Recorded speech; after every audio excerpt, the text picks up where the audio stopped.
दुनिया के लोग। जरा विचार करिए, आप रो रहे हो, यौवनाश्व आप रो रहे हो, आपकी आंख में आंसू है, आप रो रहे हो। ए यौवनाश्व, रानी कहती है महाराज आपको रोने की जरूरत नहीं है, शंकर की आराधना करो। राजा आधी रात्रि को घर छोड़कर चले गए, आधी रात्रि को शंकर को रिझाने के लिए। मेरे घर में औलाद जरूर होगी, मेरे घर में संतान जरूर होगी। और जिस जिस भरोसे से आए हो ना आप लोग, जिस विश्वास के साथ आप लोग कथा श्रवण करने के लिए आए हो, यह विश्वास रखना बाबा खाली नहीं भेजेगा, भरकर झोली भेजेगा, भरकर भेजेगा। यौवनाश्व भी गया, जंगल में पहुंच गए। 15 दिन निकल गए, 20 दिन निकल गए, 1 महीना निकल गया, 1.5 महीना निकल गया, 2 महीना निकल गया, 3 महीना निकल गया, 4 महीना निकल गया, 5 महीना निकल गया। राजा नहीं आया। पूरे नगर में बात फैल गई, राजा ना जाने कहां चले गया, भगकर चले गया, कहीं चले गया, ना जाने राजा छोड़कर चले गया। और ध्यान दो, राजा क्या करने गया था, जम के बोलो जरा, शंकर भगवान की भक्ति।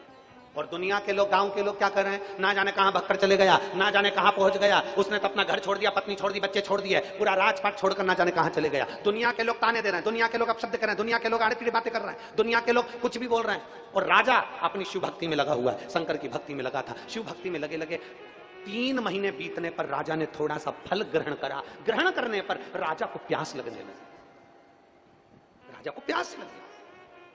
अब नगर में, राजा के नगर में जितने भी संत ब्राह्मण गुरुजन थे, उन्होंने विचार करा रानी अकेली है, इसके घर में औलाद नहीं है, आगे का वंश कौन देखेगा, आगे का राजपाट कौन देखेगा।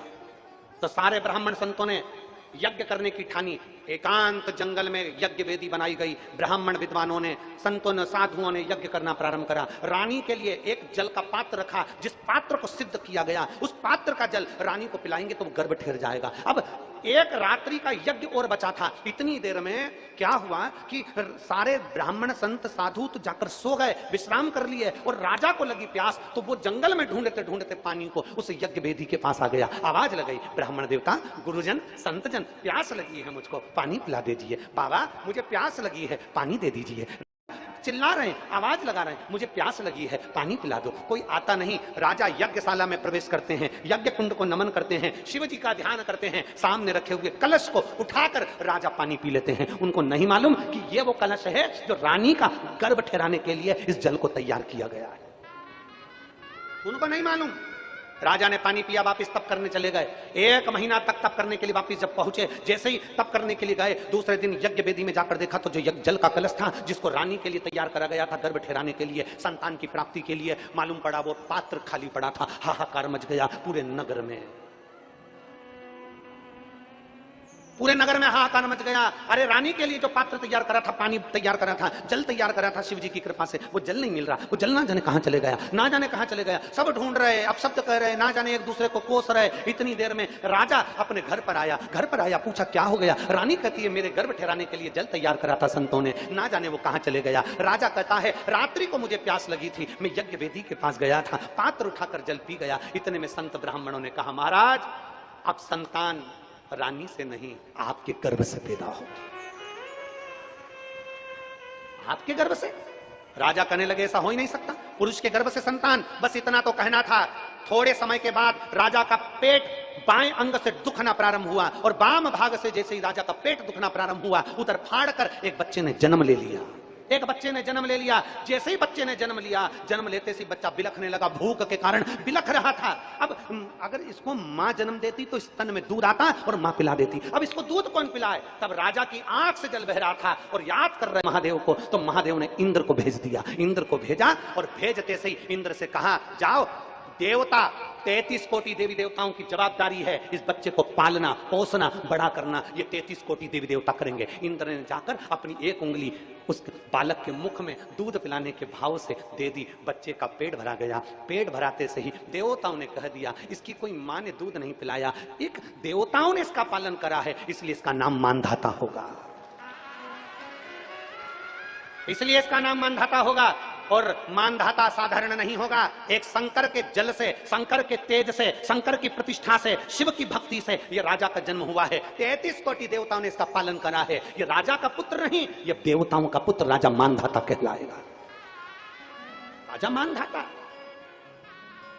जिसको गोदी में खिलाने के लिए माता पार्वती जी आती थी, जिसको गोदी में खिलाने के लिए मां रेवा आती थी, जिसको गोदी में खिलाने के लिए देवियां लक्ष्मी, सरस्वती, ब्रह्माणी, इंद्राणी देवियां उसको गोदी में खिलाने के लिए आती थी, ऐसे राजा मानधाता थे। जब उनका राजपाट आया, समय की अवस्था ऐसी आ गई, पूरा राज्य जब संभाल लिया तो देवता प्रसन्न हो गए कि अब राजा मानधाता अपने राज्य को संभाल लेगा। पर राजा मानधाता को क्या मालूम था कि कुछ ऐसे भी थे कि जिनके भीतर राजा मानधाता का तेज बल देखकर ईर्ष्या जागृत हो गई।